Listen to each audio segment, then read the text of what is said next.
After a fishing trip out at sea, these men return to shore. They're among close to 1,000 fishermen who operate from this jetty. They work in twos or threes. That's as much as their boats can take if there's to be enough room for the fish. We fish round the clock except when we are sleeping. We spend close to a week at sea. It can be risky out there, especially when it is windy. They're offloading what they've caught out in the high seas, and by their standards, they've had a fairly good catch.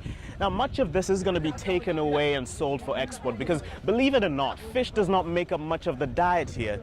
So they're running a fairly basic system here in what could be a multi-billion-dollar industry. It's potentially lucrative because Somalia's coastline is the longest in Africa. Its waters are rich in fish supplies. Exploiting this could provide enough food and help curb the high levels of youth unemployment across the region. We need harbors. We also need boats and freezers in all small villages that will make it easy for people to engage in fishing. This is the first set of trainees in a United Nations boat-making project. The new fishing boats are made from fiberglass instead of the commonly used wood.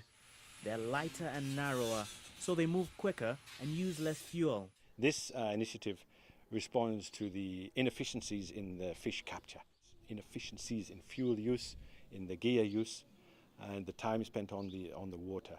This boat is designed to improve the productivity of the fishery. Decades of conflict in the region have hampered the growth of this local industry. Foreign boats take advantage of the situation and come in illegally to fish.